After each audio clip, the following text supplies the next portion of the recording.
Yeah, please do take a seat. So great having everybody here with us for Mother's Day, but we do actually have a really special surprise. As you can see, I've got 2 chairs up here, and we have a really special guest to come and sit in my second chair. So Sara, round of applause for Sara and her friend.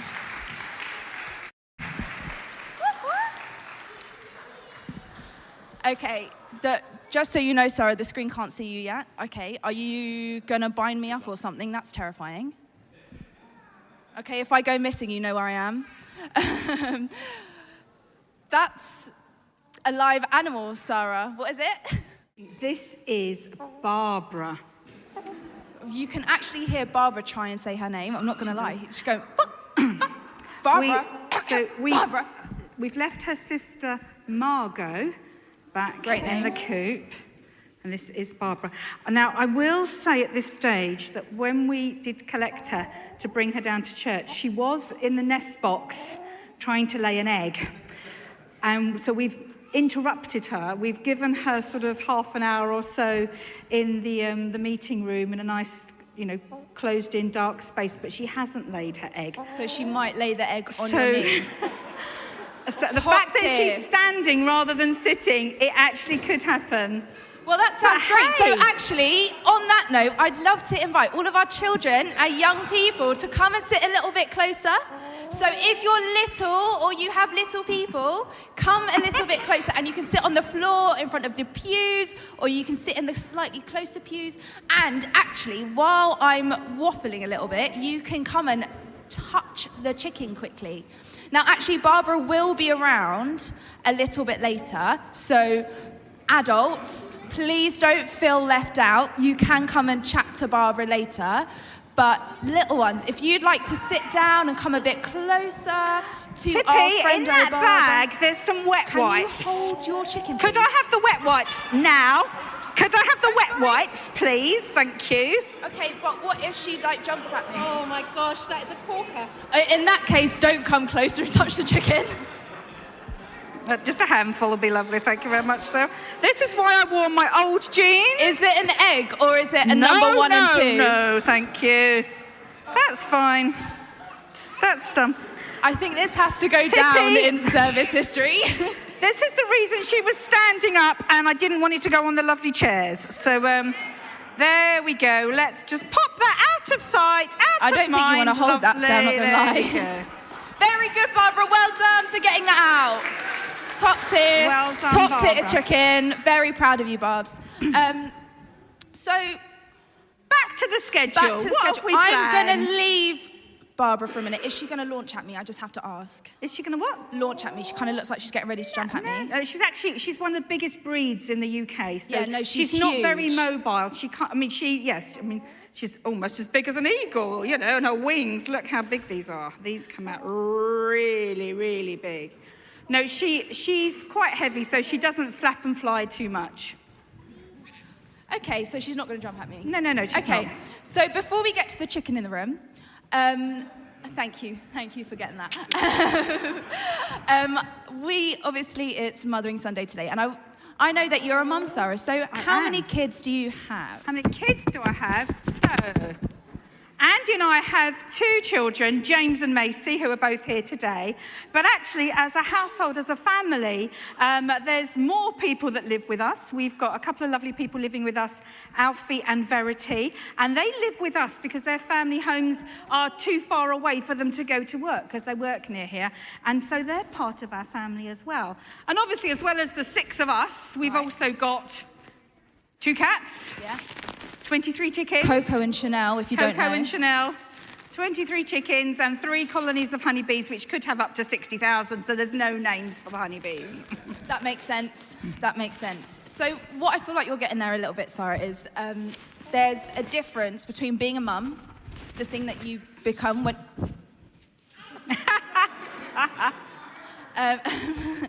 being a mum and having the title of mum, and the action of mothering. Absolutely. So that kind of the action of mothering is something that we can all do. It's not just women who mother or parent, and it's not just women who nurture. think it's a role, the whole Yeah. concept of caring and nurturing, scooping people up into your life, scooping people up into your family. That's the prayer that we prayed earlier about God sheltering us, gathering us up under his wings. I think it's something that we can all do with the people that we have around us. No, definitely. I completely agree. Thank you so much for clarifying that for us this morning as well.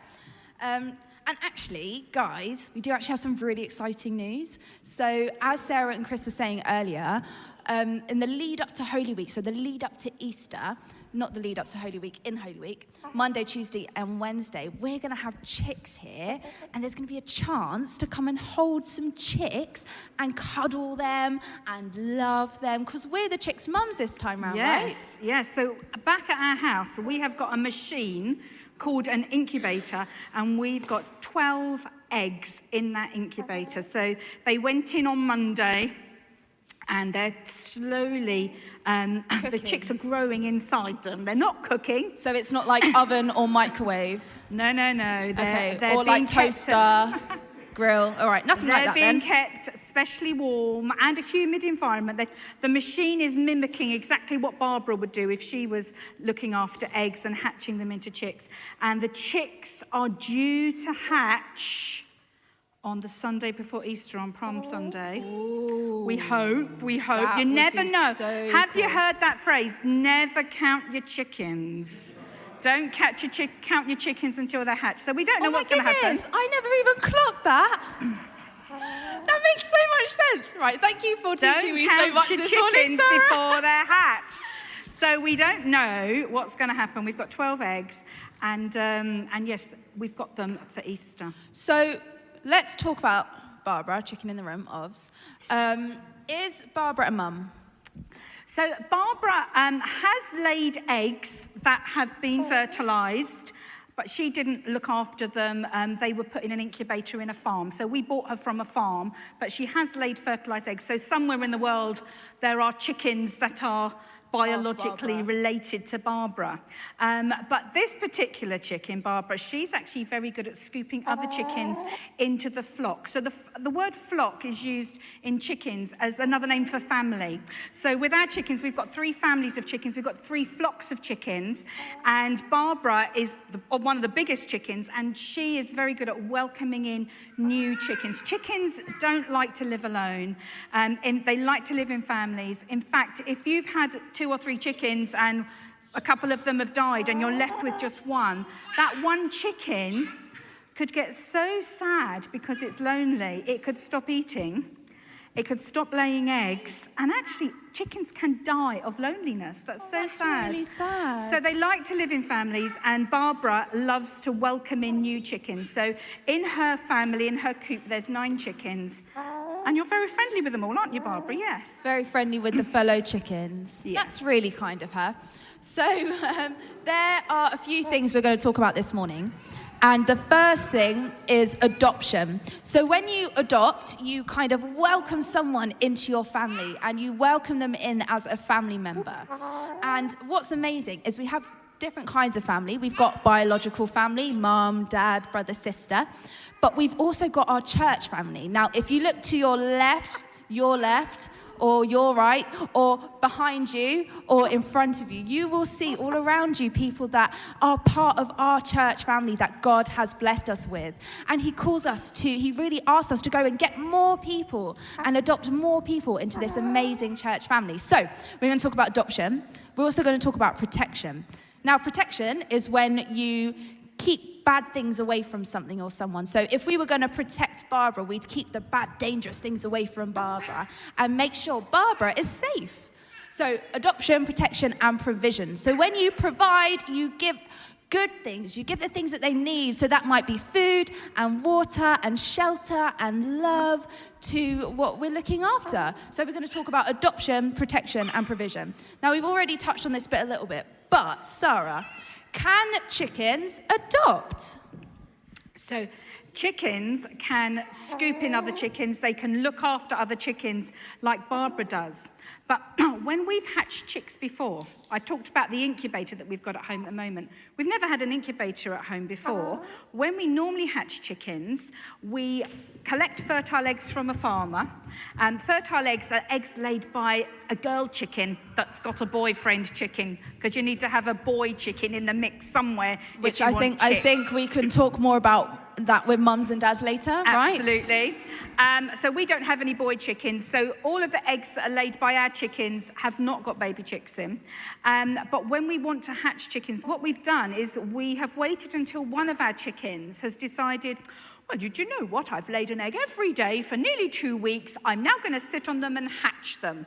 And I say, nothing's going to come out of those eggs because we haven't got any boy chickens here. Do they understand you when you say that? No, they don't. They don't pay any attention at all, and they sit on the eggs. So I take the eggs away, and they still sit.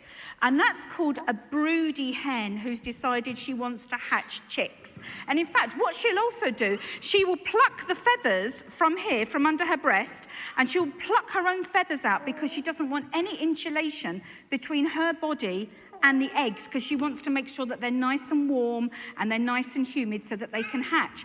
And sometimes when a chicken's done that, and it does happen every year, 2 or 3 of my chickens do that, what we've done in the past is we've bought the fertile eggs from the farmer and put them under a broody hen, and she will sit on them, she will incubate them, the eggs will hatch, and they will be her babies. Even though they haven't come out of her body, they are her babies and she is their mum. So chickens are top-notch at adopting. Are very good at adopting, yes. That's amazing. And do you know what that really reminds me of? Ephesians chapter 1, verse 5. God decided in advance to adopt us into his own family by bringing us to himself through Jesus Christ. This is what he wanted to do, and it gave him great pleasure. So he already decided that we are adopted to his family. He already knew that we were going to be adopted into his family. But not just that, it reminds me of Psalm 68 verse 6. God sets the lonely in families. So when the chicks, the fertilized eggs, when they don't have a parent, we're the parents, yeah, but we're going to give them to the bigger chickens to look after. And that's so lovely. And just like the lonely chickens who die when they get really sad and alone, God sets us in families. He wants us to be in a family, which is amazing. So God fathers us, he parents us. But let's unpack that a little bit, because when I think about God as a parent, I think about God as a fierce protector. So like we spoke about earlier, protecting is keeping out all the bad and dangerous things away from whatever we're looking after. So, Sarah, are chickens protective? Chickens are very protective. Now, chickens make lots of different noises. So she's just saying hello at the moment. If you can hear her, she's going quack, quack, quack, quack, quack. But if a broody hen is sitting on eggs, remember, I'm their mum, they're my chicks, they're my babies, I'm protecting them. If you have a broody hen sitting on eggs, even if you've taken the eggs away and she just happens to be broody and she thinks she's sitting on eggs, if you open the nest box, which is where they lay their eggs, they growl at you. Can you give me a growl impression? All right, yeah. And she fluffs her feathers up to make herself look really big. Have you seen a cat when a cat is about to have a cat fight and the tail goes all fluffy? I don't know if any of you got cats. Yes, so they make themselves look bigger. So the chickens will make their feathers stick out all fluffy and they will growl. So a broody hen is fiercely protective. And then, if you have got a hen that's got her baby chicks, we did have a situation once with one of our mother hens and her baby chicks, and the cat was in the garden. Ooh. And the cat was very interested. Sorry, my daughter's putting a little sign up. Is that for me or for Tipi? And what Macy's trying to communicate with me because she knows, actually it's Macy and, it's both of your children, Macy and James. They know that I feel a little bit dubious around Barbara and they're trying to make me cuddle Barbara. Maybe later, maybe just listen. So we had mother hen and chicks and cat in the garden. And the cat was just looking at these little chicks, although our cats are hunters. And the mother hen, she put her wings out, scooped all the chickens behind her, and then started pecking at the cat. So while Barbara's sitting here, let's see if we can have her wings out as far as they go. They don't fly, do they? Look how big her wings are. She can fit lots of babies under those wings. But do they fly?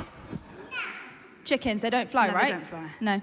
Not even No, if you it's more threw it off a Buzz building. Lightyear. Buzz Lightyear, it's falling with style. Oh, so they can glide, but they don't fly. Well, not that. flap Sorry, and I jump. just realised I don't plan on throwing your chickens off a building. Just like hypothetically, that would work for them. Just in theory. Anyway, so they are really protective. Yes. Amazing. And that makes me think of 2 Samuel chapter 22, verse 3.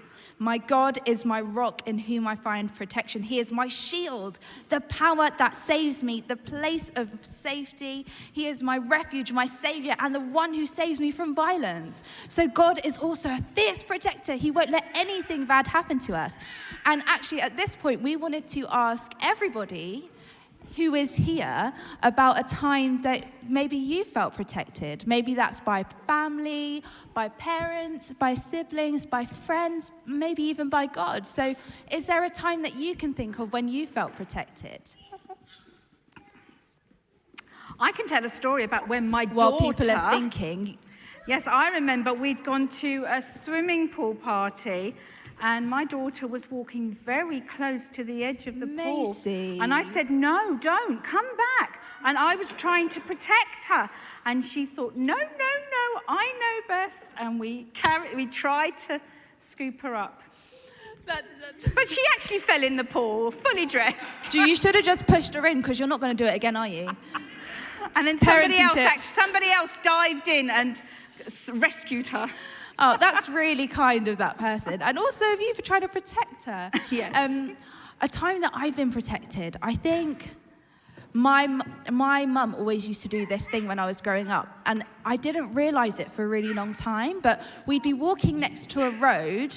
And if I was walking on the side that's next to the road where the cars are, she'd instinctively move me on the other side of her, so I was away from the cars. And I remember when I was in year 5, we were walking somewhere with some children from reception, and I remember doing the same thing, really instinctually just kind of like, oh, go on this side, and it's just kind of that instinctive protection. So I've always really loved that as well.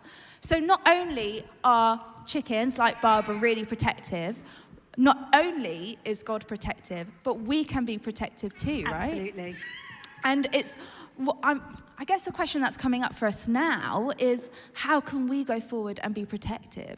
And something from the news that I've seen a lot lately are the people who've driven to the Ukrainian borders to try and pick up the refugees and save them, right? Absolutely. We can look around and see how we can support and care and protect people around us. But obviously there are people in the wider world that we can help as well. It's not just people in our immediate eye line, really, but there are also people like that. Because I know there was something with that Andy caught the other day that he protected a man. Could you tell us a bit about that? Oh, yes. So, do you know, a few weeks ago, there was a gentleman had... basically was walking outside wearing a hospital gown. And I was like, why is this man outside wearing a hospital gown? And realised that he hadn't been very well. He'd been in hospital. He'd walked out of the hospital. And so Andy followed the guy and helped him, called an ambulance and got him back into hospital. And while we were waiting for the ambulance, we got him blankets and duvets and pillows just so that he could be warm and comfortable while we were waiting. So looking for opportunities to protect. Yeah, so what Andy's done there is he went and kind of protected this man, but he also kind of came past here looking for protection and looking for help. So we're kind of, not only are we called to kind of bring people into our family here, but we're also called to protect people within that, which is amazing. But parenting, mothering, fathering, it's not just about keeping out the bad things and keeping out the danger. It's also about bringing in the good things and providing what we need, right? Absolutely. So do chickens provide for their little ones? So absolutely, chickens provide for their little ones. They protect them. They give them a warm space. They will show them where the food is.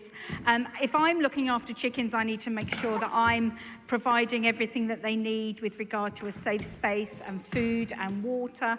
But because of the chicks that we're hatching, we are going to be the parent. We need to provide for them. So I've been getting ready for the chicks, and I've been gathering bits of equipment and learning, and I've got a whole load of stuff in that bag there. Oh, shall I? Sorry. So what have we got? Her mouth is wide open. I'm just really curious. She's a bit thirsty. So can we talk about this first? Yes. Does anybody Shall know we what try this and is? guess what this Yes, is? Does what is anyone this? know what this is?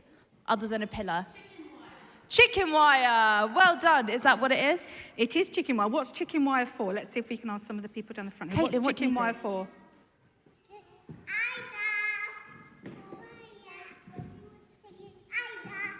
When you want to keep it in one place. Yeah, so you use it to keep it in one place. Excellent. That's a really good job. It is. So just a little quickie, if you ever thinking of getting chickens, chicken wire is not fox-proof. It doesn't keep foxes out, but it does keep chickens in. And the reason I've got that is when we've got the chicks, they're going to be living in a big clear plastic box, and I need to have that over the top. I can't put a lid on the box because they won't be able to breathe. But if I put that over the top of the box, it stops them jumping and flapping out and stops the cats. So that's actually really thoughtful provision as well, because if you just put a lid on the box, it would have no oxygen, and that just wouldn't work. No. Awesome. Let me fish out something else in your mind. Oh, that's just to show you some of the eggs that they've laid. Okay, so these eggs have not got chicks in. That's just to show you some of the eggs that our chickens have laid. I'm really they're very worried I'll similar drop to eggs that are in the incubator. It's like an egg that you'd get from the shop. But it hasn't got any stamps or ink or writing on it or a best before date. It's just Fair an enough. eating egg. It's an egg for eating, egg to crack and put into a frying pan. Or a cake. Okay, what's this? Maybe. Anybody got any ideas of what this might be? Sanitizer? So we've got some people at the front here Iona, might be able to think? see which type of sanitizer it is. Stuff for cleaning the chicken. So it says clean and safe, like with asterisks on both sides. Disinfectant, Apostrophes. cleaner, and deodorant.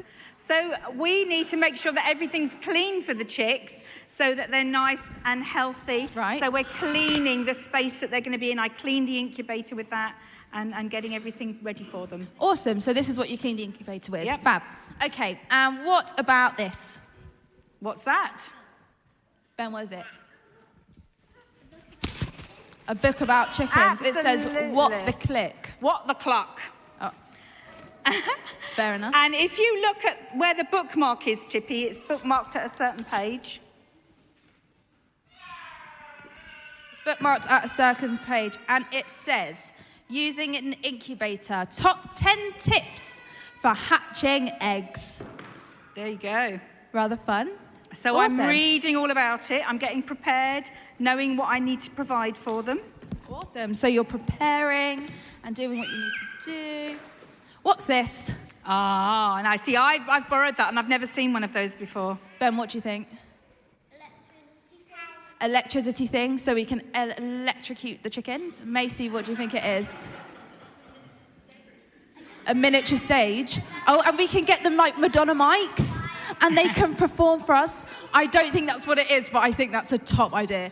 Anybody grown up think, go on, Holly, what do you think?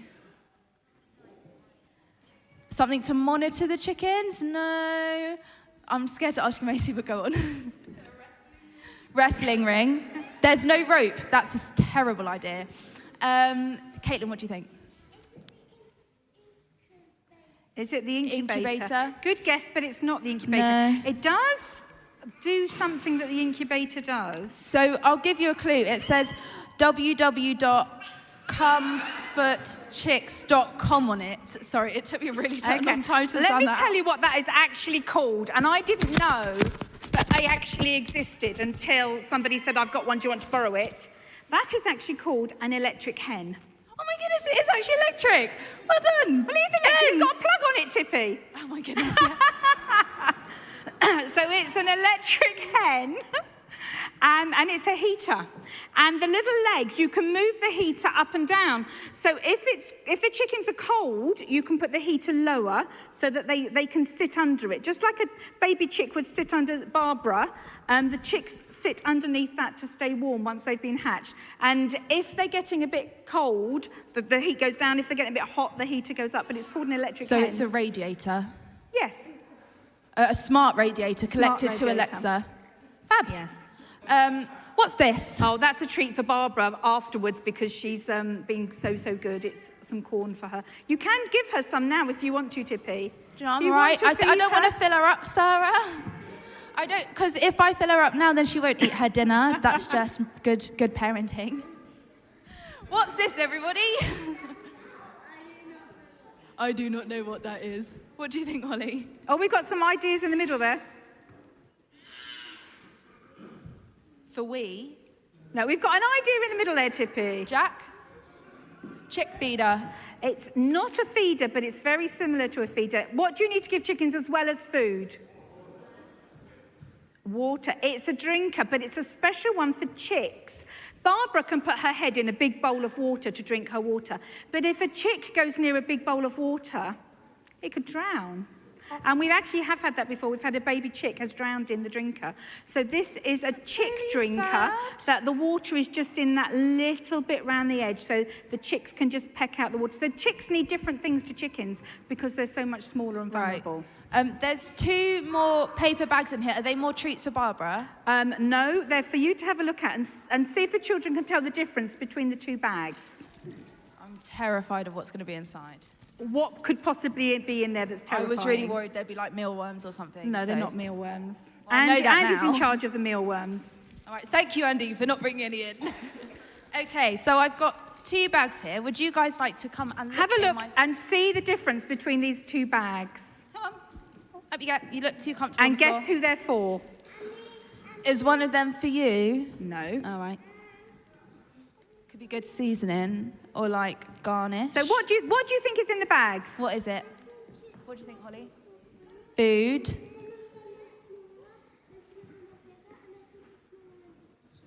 So like the way that you don't give We need to repeat that, Tippy, for the mic. So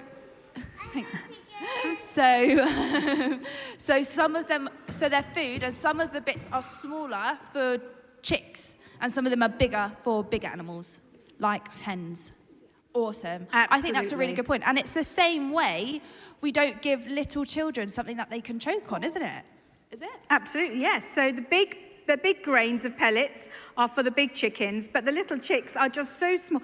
If you think how small a chick is, it's smaller than the eggs that Tippy just held up because it's come out of an egg. So baby chicks are so tiny, they can't possibly eat adult food because it would be too big for them. Oh, fantastic. Very good. Thank you, guys. Well done. You did such a good job at guessing what those things are. Much better than I would have done.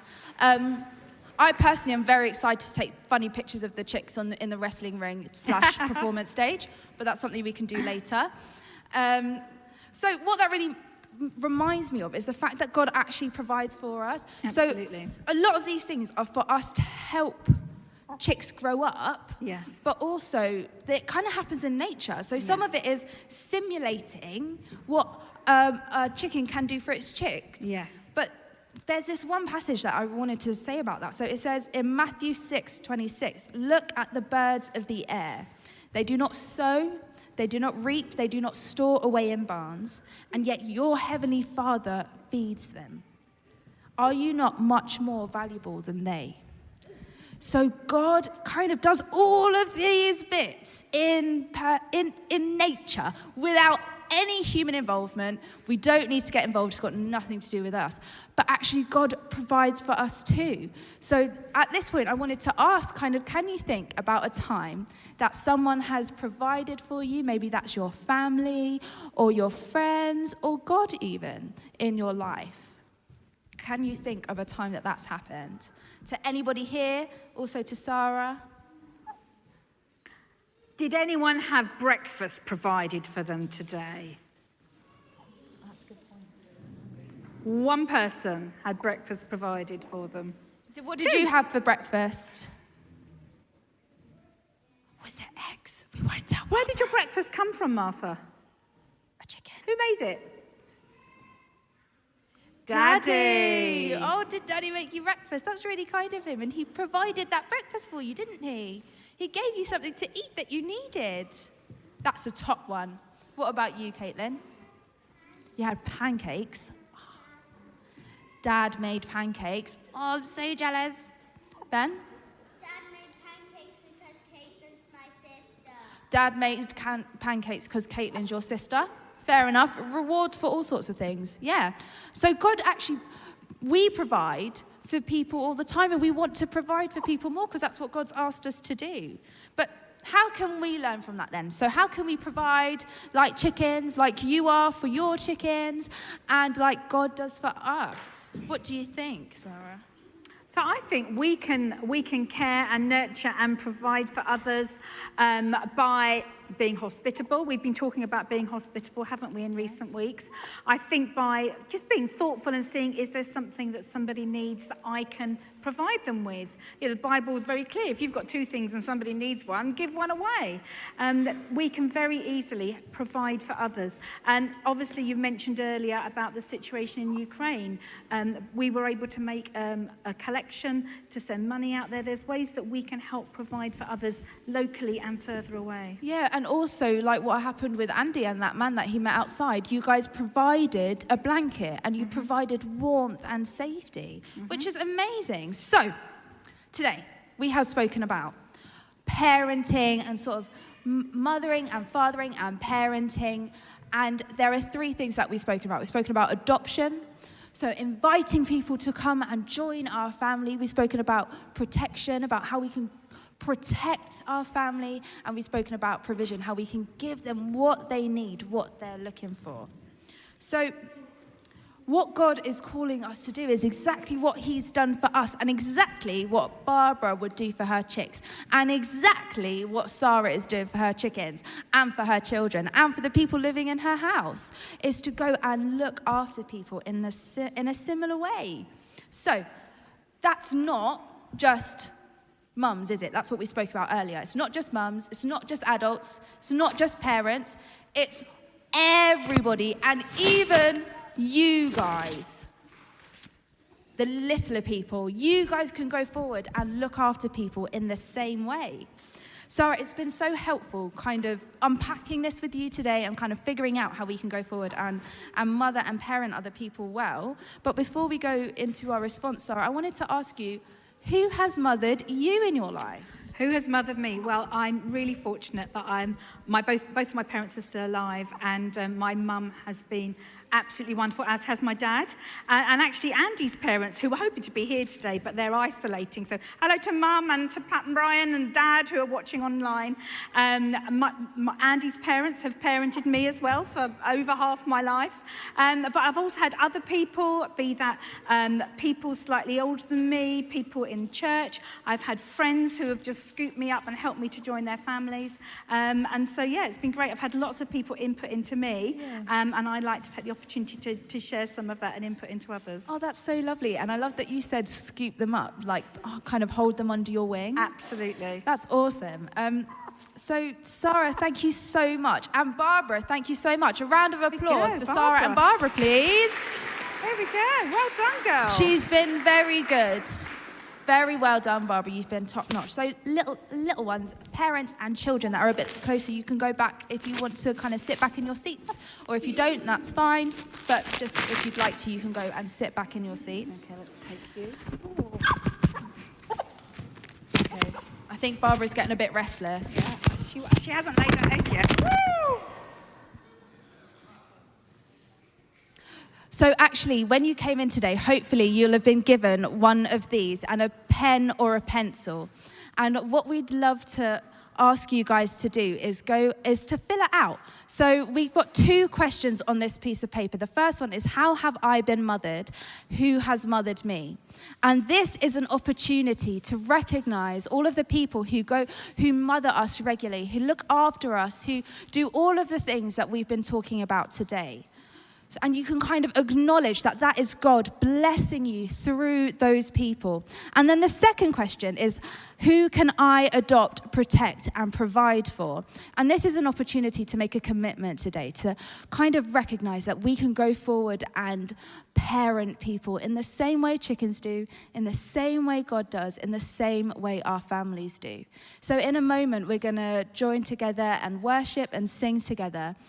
And what I'd love to encourage you to do is fill out this piece of paper, fill out these questions, and then some of my wonderful helpers will come around with some collection plates, and you can put it in the collection plate just as a signal that it is God's, that our commitment is God's, the way he's blessed us with giving it back to God and acknowledging that it was him.